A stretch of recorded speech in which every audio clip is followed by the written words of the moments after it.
నమస్తే నేను దేవి, welcome to story board. దేశంలో మరోసారి గవర్నర్ల పాత్ర అధికారాలపై సుప్రీంకోర్టు సాక్షిగా చర్చ జరుగుతోంది. బిల్లుల ఆమోదంపై రాష్ట్రపతి గవర్నర్కు గడువు పెట్టడంపై భిన్నాభిప్రాయాలు వచ్చాయి. ఈ విషయంపై రాష్ట్రపతి న్యాయ సలహా కోరారు. దీంతో సుప్రీంలో విచారణ మొదలైంది. ఈ సందర్భంగా గవర్నర్లకు విచక్షణాధికారాలు లేకపోతే పోస్ట్ మ్యాన్లుగా మారిపోతారని, వారి దగ్గరకు వచ్చిన ప్రతి బిల్లు ఆమోదించాల్సిన పనే లేదని కేంద్రం వాదించింది.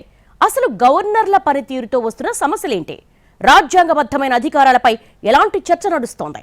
రాజ్యాంగం అసలేం నిర్దేశించింది? దేశ పాలనా వ్యవస్థలో అతి కీలకమైన గవర్నర్, రాష్ట్ర ప్రభుత్వాల నడుమ సామరస్యం ఉందా? అతిపెద్ద అధికార కేంద్రాలైన ఈ రెండు వ్యవస్థల నడుమ పలు కీలక అంశాలపై రాజ్యాంగంలో పేర్కొన్న మేరకు ప్రజా ప్రయోజనాలే పరమావధిగా సజావుగా సంప్రదింపుల ప్రక్రియ అసలు జరుగుతోందా? ఈ సందేహాలు సామాన్యులకు వచ్చినవి కాదు. సాక్షాత్తు సర్వోన్నత న్యాయస్థానం కీలక సందేశాలు లేవనెత్తింది. ఈ సందేహాలు రాజ్యాంగ నిర్మాతల ఆకాంక్షలు నెరవేర్చడంలో దేశం ఏ మేరకు సఫలమైందో అర్థం కాని పరిస్థితి నెలకొందంటూ ఆవేదన వెలుబుచ్చింది. దేశంలో గవర్నర్ల వ్యవస్థ రోజురోజుకు చర్చనీయాంశం అవుతోంది. రాష్ట్ర ప్రభుత్వాలకు, ఆయా రాష్ట్రాల గవర్నర్లకు మధ్య ఏర్పడుతున్న విభేదాలు మొత్తం వ్యవస్థపై ప్రభావం చూపుతున్నాయి. ఇప్పటికే గవర్నర్లపై రాజకీయ ఆరోపణలు ఉండగా ఇవి చాలవన్నట్టుగా బిల్లుల ఆమోదంలో ఉద్దేశపూర్వక జాప్యం చేస్తున్నారనే కొత్త ఆరోపణలొచ్చాయి. తద్వారా రాష్ట్రాల్లో పాలనను స్తంభింపజేస్తున్నారని రాష్ట్ర ప్రభుత్వాలు ఆరోపిస్తున్నాయి. ఈ వివాదం ముదురు పాకాన పడడంతో, మరీ ముఖ్యంగా తమిళనాడు గవర్నర్ తీరుపై స్టాలిన్ సర్కార్ తీవ్ర అభ్యంతరం చెప్పడంతో సుప్రీంకోర్టు అసాధారణ ఆదేశాలిచ్చింది. బిల్లుల ఆమోదంలో గవర్నర్తో పాటు రాష్ట్రపతికి గడువు నిర్దేశించింది. కానీ సుప్రీం ఆదేశాలు చర్చనీయాంశంగా మారాయి. వీటిపై రాష్ట్రపతి న్యాయ సలహా కోరడంతో సుప్రీంకోర్టు ఈ అంశంపై మళ్లీ విచారణ జరుపుతోంది. దీనిపై తేల్చడానికి ముందు కేంద్రం అభిప్రాయం కోరింది. ఈ సందర్భంగా గవర్నర్ల వ్యవస్థపై కేంద్రం వినిపించిన వాదనలు ఆసక్తికరంగా మారాయి. గవర్నర్లపై ఇప్పటికే చాలాసార్లు చర్చ జరిగిందని, గవర్నర్ల పాత్రను సరిగ్గా అర్థం చేసుకోవాలని కేంద్రం కోరింది. వారి విచక్షణాధికారాలను కత్తిరించే ప్రయత్నం చేస్తే అది రాజ్యాంగపరమైన గందరగోళానికి దారితీస్తుందని హెచ్చరించింది. కేంద్రం అభిప్రాయం పంపింది ఏమంటే, గవర్నర్కు రాష్ట్రపతికి రాజ్యాంగరీత్యా అత్యున్నతమైన అధికారం ఉంటుంది. గవర్నర్ ఒక బిల్లును ఆమోదించలేదు అంటే దాని అర్థం దాని రాజ్యాంగ భద్రత గురించి ఆయనకు సందేహాలు ఉన్నాయి కాబట్టి ఆయన అట్టిపెట్టుకుంటాడు. దానికి గడువు విధించే అవకాశం సుప్రీంకోర్టుకు లేదు. వీళ్ళకి ఆదేశాలు ఇవ్వకూడదు అంటే మా అభిప్రాయం. సుప్రీంకోర్టు చెప్పింది సరైంది కాదని, సుప్రీంకోర్టు తీర్పు సరైంది కాదని స్పష్టంగా కేంద్ర ప్రభుత్వం తన అఫిడవిట్ ద్వారా తెలియజేస్తుంది. అసెంబ్లీలో ఆమోదించే బిల్లులను గవర్నర్ నిరవధికంగా పెండింగ్లో ఉంచితే పరిస్థితి ఏమిటి? మెజారిటీ ప్రజల తీర్పు ఆధారంగా ఎన్నికైన రాష్ట్ర ప్రభుత్వ మనుగడ గవర్నర్ల దయాదాక్షిణ్యాలపై ఆధారపడ్డట్టేగా. ఇది ఏ మేరకు సబబు? రాష్ట్రంలో పాలన తదితరాలపై దీని ప్రభావం తీవ్రంగా ఉండదా అంటూ సుప్రీంకోర్టు ప్రశ్నాస్త్రాలు సంధించింది. అసెంబ్లీ రెండోసారి ఆమోదించి పంపే బిల్లులను రాష్ట్రపతి పరిశీలనకు పంపే అధికారం గవర్నర్లకు లేదని పునరుద్ఘాటించింది. ఆర్టికల్ 200 ప్రకారం ఈ విషయంలో గవర్నర్ ముందు 4 మార్గాలున్నాయి. బిల్లుకు ఆమోదం, పెండింగ్, రాష్ట్రపతి పరిశీలనకు పంపడం, అసెంబ్లీ పరిశీలనకే తిప్పి పంపడం. అసెంబ్లీ గనక బిల్లును మళ్లీ ఆమోదించి పంపితే దాన్ని రెండోసారి రాష్ట్రపతి పరిశీలనకు పంపే అధికారం గవర్నర్కు లేదని స్పష్టం చేసింది. గవర్నర్ల నియామకం, అధికారాలకు సంబంధించి రాజ్యాంగ పరిషత్లో జరిగిన చర్చలను ఉటంకిస్తూ కేంద్రం తరపున సొలిసిటర్ జనరల్ తుషార్ మెహతా వాదనలు వినిపించారు. కొందరు ఆరోపిస్తున్నట్టుగా గవర్నర్ పదవి రాజకీయ ఆశ్రయానికి ఉద్దేశించింది కానే కాదని మెహతా స్పష్టం చేశారు. రాజ్యాంగం నిర్దేశించిన మేరకు గవర్నర్కు పలు కీలక అధికారాలు, బాధ్యతలు దఖలు పడ్డాయని గుర్తు చేశారు. రాష్ట్రపతికి, గవర్నర్లకు ఇలా గడువు నిర్దేశించడం అంటే అత్యున్నత వ్యవస్థల్లో ఒక వ్యవస్థ రాజ్యాంగం తనకు దఖలు పరచని అధికారాలను నెత్తిన వేసుకోవడమే తప్ప మరోటి కాదన్నారు. అంతిమంగా ఇది రాజ్యాంగపరమైన అవ్యవస్థకే దారితీసే ప్రమాదం ఉందని ఆందోళన వ్యక్తం చేశారు. గవర్నర్లు తమ విచక్షణాధికారాన్ని అత్యంత పరిమితంగా మాత్రమే ఉపయోగిస్తారని కేంద్రం చెప్పుకొచ్చింది. దీనిపై ధర్మాసనం సూటిగా స్పందించింది. చట్టం అమలు తాలూకు తీరుతెన్నులపై తమ అభిప్రాయాలు వ్యక్తం చేస్తామే తప్ప తమిళనాడు వెలువరించిన నిర్ణయంపై కాదని తేల్చేసింది. ఈ విషయంలో సలహాపూర్వక న్యాయ పరిధికే పరిమితం అవుతాం తప్ప అపీల్ కోర్టులా వ్యవహరించబోమని స్పష్టం చేసింది. సిజేఐ ధర్మాసనంలో న్యాయమూర్తులు justice Surya Kant, justice Vikram Nath, justice PS Narasimha, justice AS Chandurkar ఉన్నారు. బిల్లులను పునఃపరిశీలన కోసం అసెంబ్లీకి పంపకుండా గవర్నర్ ఆమోదం తెలిపేందుకు నిరాకరిస్తే ఎన్నికైన ప్రభుత్వాలు గవర్నర్ ఇష్టానికి అణిగి ఉండాల్సి వస్తుందని సుప్రీంకోర్టు కామెంట్స్ చేసింది. గవర్నర్ నిరవధికంగా అనుమతిని నిలిపి ఉంచితే మెజారిటీ మద్దతుతో ఏర్పడిన ప్రభుత్వాలు ఎన్నికలతో సంబంధం లేకుండా నియమితులైన గవర్నర్ దయాదాక్షిణ్యాలకు లోనవుతాయని ధర్మాసనం పేర్కొంది. గవర్నర్ ఆమోదముద్ర వేయకూడదని నిర్ణయిస్తే బిల్లు పాస్ కాదన్న కేంద్రం వాదనపై ధర్మాసనంలో సభ్యుడిగా ఉన్న జస్టిస్ నరసింహ అభ్యంతరం వ్యక్తం చేశారు. ఆర్టికల్ 200కి ఇలా వ్యాఖ్యానించడం గవర్నర్ అధికారాలకు విరుద్ధమని ఆయన అన్నారు. గవర్నర్ మొదట బిల్లును ఆపి దానికి కారణాలు చూపించి సవరణ కోసం బిల్లును తిరిగి అసెంబ్లీకి పంపే సందర్భాలు ఉండవచ్చునని జస్టిస్ నరసింహ అన్నారు. రెండో సందర్భంలో అసెంబ్లీ అవసరమైన సవరణలు చేస్తే గవర్నర్ మనసు మార్చుకుని బిల్లుకు ఆమోదముద్ర వేయొచ్చన్నారు. మరోవైపు శాసనసభ ఆమోదించిన బిల్లులను ఆమోదించడానికి గవర్నర్లకు సుప్రీంకోర్టు నిర్దిష్ట కాల వ్యవధిని విధించడాన్ని కేంద్ర ప్రభుత్వం గట్టిగా వ్యతిరేకించింది. బిల్లులపై నిర్ణయం తీసుకోవడానికి గవర్నర్లకు 1 రోజులు, రాష్ట్రపతికి 3 నెలల గడువు విధిస్తూ justice JB Pardiwala, justice R మహదేవన్తో కూడిన సుప్రీంకోర్టు ధర్మాసనం ఏప్రిల్ 12న తీర్పిచ్చింది. అటువంటి గడువులు విధించడం తనకు లేని అధికారాలను ప్రభుత్వం నుంచి హరించడమేనని కేంద్రం సుప్రీంకోర్టుకు సమర్పించిన అఫిడవిట్లో పేర్కొంది. రాజ్యాంగంలోని 142 అధికరణ కింద తనకు ఉన్న విచక్షణాధికారాల కింద కూడా సుప్రీంకోర్టు రాజ్యాంగాన్ని సవరించలేదని ప్రభుత్వం తెలిపింది. రాజ్యాంగంలో తనకు లేని అధికారాలను సుప్రీంకోర్టు ఉపయోగించుకోలేదని ప్రభుత్వం స్పష్టం చేసింది. బిల్లులకు ఆమోదం తెలిపే ప్రక్రియ అమలులో కొన్ని పరిమిత సమస్యలు ఉండవచ్చని, వీటి ఆధారంగా ఉన్నతమైన గవర్నర్ పదవిని తగ్గించడం తగదని సొలిసిటర్ జనరల్ తుషార్ మెహతా తన అఫిడవిట్లో పేర్కొన్నారు. గవర్నర్, రాష్ట్రపతి కార్యాలయాలు రాజకీయాలకు అతీతమని, ప్రజాస్వామిక పాలనకు అత్యున్నతమైన మార్గదర్శనంగా అవి ప్రతిబింబిస్తాయని మెహతా తెలిపారు.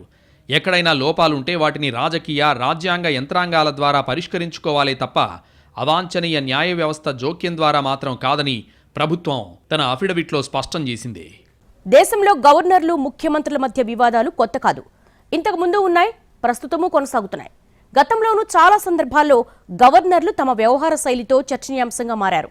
కేంద్రం, రాష్ట్రాల్లో ఏకపార్టీ పాలన ఉన్నప్పుడు వివాదాలు తక్కువగా ఉన్నా భిన్న పార్టీల పాలన వచ్చిన తర్వాత గవర్నర్లతో రాష్ట్ర ప్రభుత్వాలు యుద్ధం చేయాల్సి వస్తోందని సీఎంలు వాపోతున్నారు. సాధారణంగా అసెంబ్లీ సమావేశాలు లేనప్పుడు రాష్ట్ర ప్రభుత్వాలు తెచ్చే ఆర్డినెన్స్లను గవర్నర్లు ఆమోదిస్తుంటారు. ఆయా ఆర్డినెన్స్లను 6 నెలల్లోగా చట్టసభలు ఆమోదిస్తే సరిపోతుంది. కానీ పంచాయతీరాజ్ చట్ట సవరణ కోసం తెలంగాణ సర్కార్ తెచ్చిన ఆర్డినెన్స్ బిల్లును గవర్నర్ ఆమోదించకుండా రాష్ట్రపతికి పంపారు.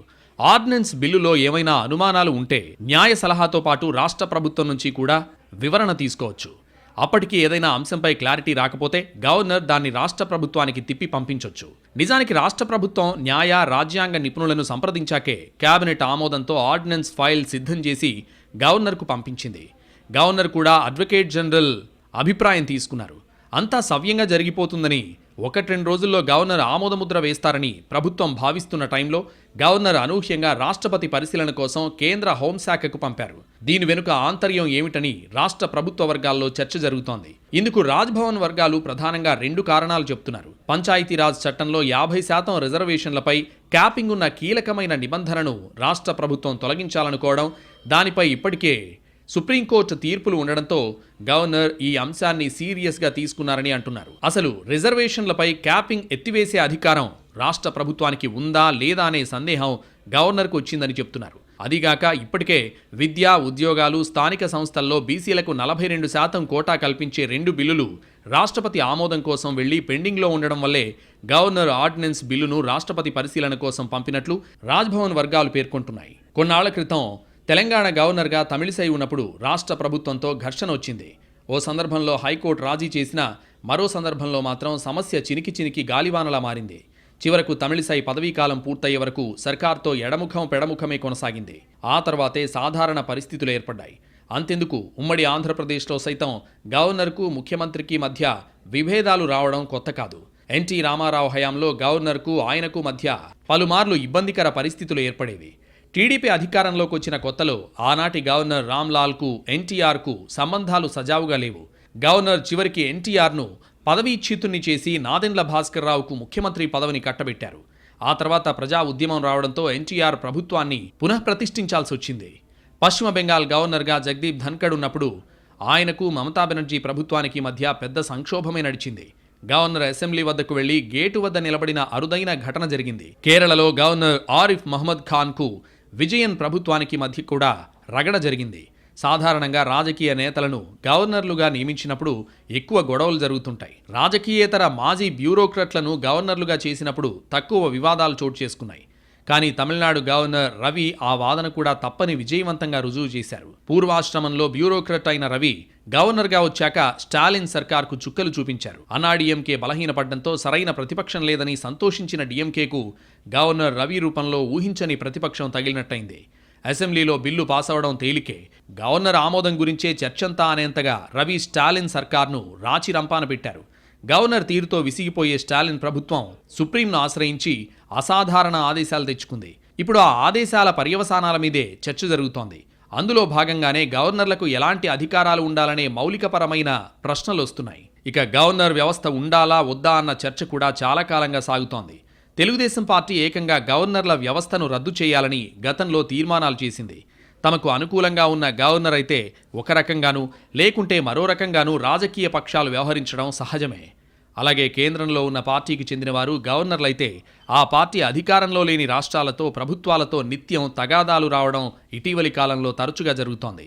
రాష్ట్రాల పాలనా వ్యవహారాల్లో గవర్నర్లు జోక్యం చేసుకుంటున్న ఘటనలు కూడా బాగా పెరిగాయి. గవర్నర్లు కేంద్రానికి తాబేదారులుగా మారడమే సమస్యకు మూల కారణమనే అభిప్రాయాలున్నాయి. కేంద్రంలో అధికారంలో ఉన్న పార్టీ గవర్నర్ల ద్వారా రాష్ట్రాల్లో అధికారం చెలాయించాలని చూడడం అనవసర ఘర్షణకు దారితీస్తోంది.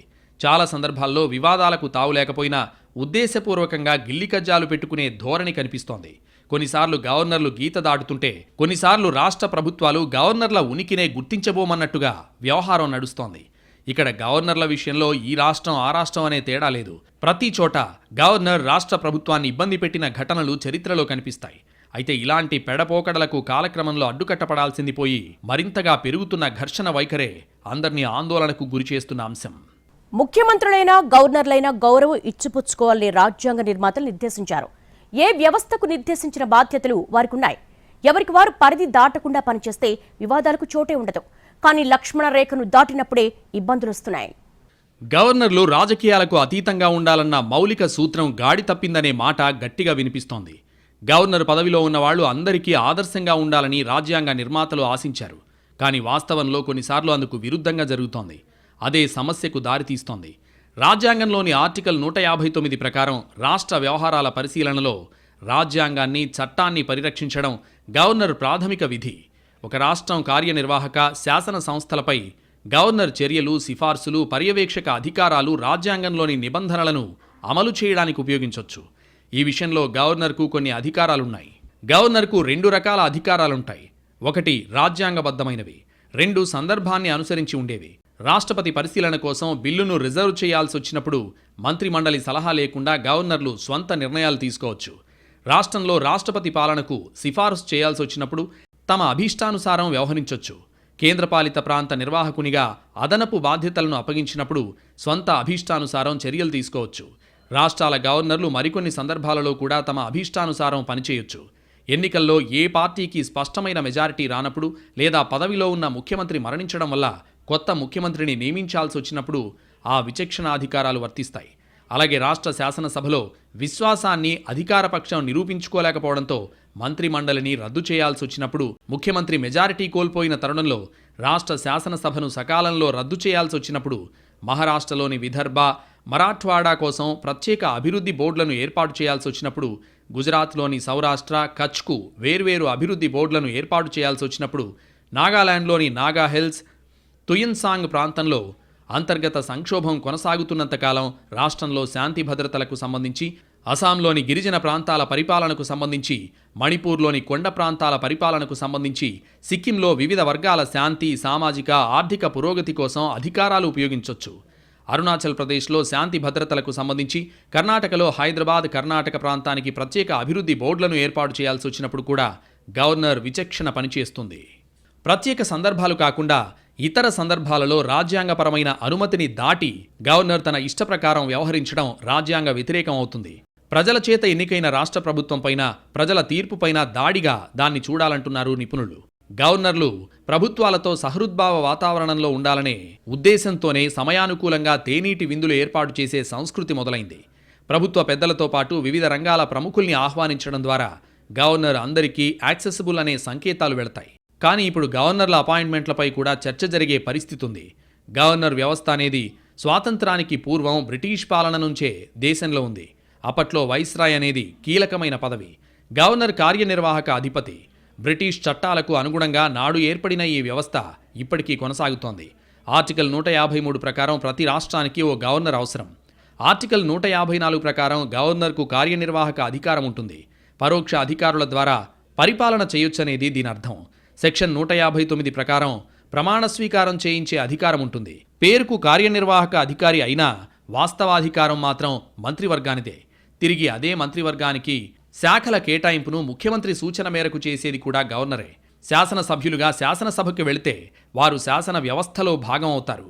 కానీ అదే వాళ్ళు ముఖ్యమంత్రిగానో లేక మంత్రిగానో సచివాలయానికి లేక ఆయా మంత్రిత్వ శాఖలకు వెళ్ళినప్పుడు వారు ఎగ్జిక్యూటివ్లో భాగం. ఎగ్జిక్యూటివ్ హెడ్గా ఉండేది గవర్నర్. గవర్నర్ నిష్పక్షపాతంగా వ్యవహరించాలి. ప్రోటోకాల్ విషయంలో గవర్నర్లకు రాష్ట్ర ప్రభుత్వ ముఖ్యమంత్రులు లేక మంత్రులు వెళ్లి స్వాగతం పలకాలని ఏం లేదు. కాకపోతే ప్రధానమంత్రి వచ్చినప్పుడు రాష్ట్ర ముఖ్య కార్యదర్శి ఎలాగైతే స్వాగతం పలకాలో అలానే గవర్నర్కి కలెక్టర్లు, ఎస్పీలు స్వాగతం పలకాల్సి ఉంటుంది. ఇలాంటి విషయాలు Sarkaria commission, Venkatachaliah commission, Punchhi commission నివేదికల్లో స్పష్టంగా పొందుపరిచారు.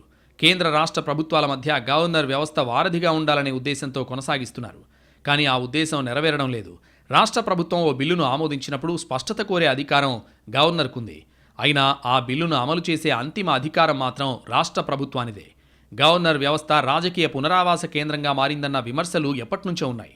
రాజ్యాంగబద్ధమైన గవర్నర్ పదవిలో ఎటువంటి రాజకీయ నేపథ్యం లేని తటస్థులను నియమించాలన్న అభిప్రాయం ప్రజల్లో బలంగా ఉంది. అప్పుడే ఆ పదవికి న్యాయం చేసినట్టవుతుందనే అభిప్రాయాలున్నాయి.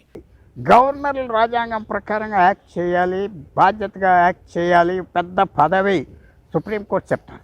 దానికి సెంట్రల్ గవర్నమెంట్ ఏమవుతుందంటే గవర్నర్ల మీద ఎవరికీ హక్కు లేదు, గవర్నర్లకి టైం లిమిట్ లేదు, రాజ్యాంగంలో అది ఏం లేదని చెప్తే సుప్రీంకోర్టు ఏమవుతుందంటే టైం అనేది పెట్టకపోయినా ఆర్టికల్ 200లో ఎల్లకాలం పరేకాలం ఉండటం కాదు, లిమిటెడ్ టైంలో రీజనబుల్ టైంలో గవర్నర్ నిర్ణయాలు తీసుకోవాలి అని స్పష్టత మాత్రం తీసుకొచ్చారు. ఇలాంటి పరిస్థితి తేవటం గవర్నర్లు మంచిది కాదు. ఎందుకంటే రాజ్యాంగం వీక్ అయిపోతుంది, దేశం వీక్ అయిపోతుంది, మనలో ఉన్నది రాజకీయం ఇంకా పెరిగిపోతుంది. గవర్నర్ వ్యవస్థ గురించి రాజ్యాంగ సభ వివరంగా చర్చించింది. బ్రిటిష్ ప్రభుత్వం గవర్నర్కు అత్యధికంగా అధికారాలిచ్చింది. బ్రిటిష్ ప్రభుత్వం గవర్నర్కి ఇచ్చిన ప్రాధాన్యత స్వతంత్ర భారతావనిలో అవసరం లేదని, దీనివల్ల ప్రజల చేత ఎన్నికైన ప్రభుత్వ పవిత్రతకు భంగం వాటిల్లుతుందని రాజ్యాంగ సభ సభ్యులు అభిప్రాయపడ్డారు. గవర్నర్కు ప్రభుత్వానికి మధ్య సంఘర్షణ ఏర్పడితే మంత్రిమండలి రాజీనామా చేస్తే గవర్నర్ మరో మంత్రిమండలిని నియమించుకోవడానికి వీలు లేదు అని స్పష్టం చేశారు. గవర్నర్ మంత్రిమండలి మధ్య సంబంధం బ్రిటిష్ రాజు అక్కడి మంత్రిమండలి సంబంధంలాగానే ఉండాలని, గవర్నర్కు ఎలాంటి విశేష అధికారాలు ఉండకూడదని రాజ్యాంగ సభకు నివేదించారు. కేంద్ర ప్రభుత్వానికి నివేదిక అందించడం, శాంతి భద్రతలకు, ప్రశాంతతకు ముప్పు వాటిల్లి అత్యవసర పరిస్థితి ఏర్పడినప్పుడు అసెంబ్లీని సమావేశపరచడమో లేక రద్దు చేయడమో తప్ప ఎలాంటి అధికారం గవర్నర్కు ఉండదని రాజ్యాంగ సభలో చర్చ సందర్భంగా సర్దార్ వల్లభాయ్ పటేల్ స్పష్టం చేశారు. గవర్నర్ అనేది నామినేటెడ్ పదవి, అంతేగాని రాష్ట్రపతిలాగా ఎన్నుకోబడింది కాదు గనక ఎటువంటి విచక్షణ అధికారాలనైనా కలిగి ఉండడం సూత్రప్రాయంగా తప్పు అని రాజ్యాంగ ప్రభుత్వ సిద్ధాంతాలకు, సూత్రాలకు విరుద్ధమనే అభిప్రాయాలు వ్యక్తమయ్యాయి. మంత్రిమండలి నిర్ణయాలను తోసిపుచ్చే అధికారం గవర్నర్లకు ఉండదని స్పష్టం చేశారు. రాజ్యాంగం ప్రకారం గవర్నర్కు స్వయంగా నిర్వర్తించే విధులు లేవని, ఏ విధులు లేని గవర్నర్ ఆర్టికల్ 163 ప్రకారం మంత్రివర్గం సలహాను తప్పక అంగీకరించాలని అంబేద్కర్ చెప్పారు. ఏదో విధంగా గవర్నర్ జోక్యం చేసుకోవడానికి, కేబినెట్ నిర్ణయాన్ని భంగపరచడానికి ఆర్టికల్ 163 వీలు కల్పిస్తుందనే విమర్శ పూర్తిగా రాజ్యాంగ విరుద్ధమని అంబేద్కర్ చెప్పారు. గవర్నర్ రాష్ట్ర ప్రభుత్వ సంబంధాలను నిర్వచించే క్రమంలో సుప్రీంకోర్టు అనేక సందర్భాల్లో రాజ్యాంగ సభలో జరిగిన చర్చలను ప్రస్తావించి రాష్ట్రాల స్వయం ప్రతిపత్తి ప్రాముఖ్యతను తెలియజేసింది. కార్యనిర్వాహక వ్యవస్థలో అంటే ప్రభుత్వంలో భాగం గవర్నర్. ప్రభుత్వమే ప్రభుత్వాన్ని నిందించలేదు. ప్రభుత్వ ప్రతిస్పందనను గవర్నర్ బహిరంగంగా అడగలేరు. రాష్ట్ర ప్రభుత్వాన్ని గవర్నర్ నిందిస్తూ తనకు తాను కార్యనిర్వాహక వర్గానికి దూరమై ప్రతిస్పందనను కోరుతున్నట్లయితే దాన్ని రాజకీయ దురుద్దేశంతో చేసిన చర్యగా భావించాలని రాజ్యాంగ నిపుణులు అభిప్రాయపడుతున్నారు. దేశానికి రాష్ట్రపతి అధిపతి అయితే రాష్ట్రాలకు గవర్నర్లు అధిపతులు. రాష్ట్రపతికి ప్రధాన సలహాదారుగా ప్రభుత్వం, పార్లమెంటు వ్యవహరిస్తాయి. కేంద్రంలో ప్రధానమంత్రికి ఉన్న స్థానం రాష్ట్రాల్లో ముఖ్యమంత్రికి ఉంటుంది. రాష్ట్రపతి, గవర్నర్, ప్రధానమంత్రి, ముఖ్యమంత్రి, వారి ఎన్నిక, విధులు, బాధ్యతలతో పాటు పార్లమెంట్, ఇతర చట్టసభలు, సుప్రీంకోర్టు, హైకోర్టులు, కేంద్ర రాష్ట్ర సంబంధాలు, పబ్లిక్ సర్వీస్ కమిషన్లు, రాజ్యాంగ సంస్థల గురించి రాజ్యాంగంలో వివరంగా పొందుపరిచారు. ఈ గైడ్ లైన్స్ పాటిస్తే వివాదాలకు అవకాశమే లేదంటున్నారు నిపుణులు. కానీ ఇప్పుడు వస్తున్న వివాదాలన్నీ కొని తెచ్చుకునేవి, తెచ్చిపెట్టుకునేవి మాత్రమే అనే వాదన లేకపోలేదు. అందుకే సుప్రీంకోర్టు కూడా మీకు కూడా మేము అక్షింతలు వేయాలంటారా అని గౌరవంగానే తలంటుపోయాల్సి వస్తోంది.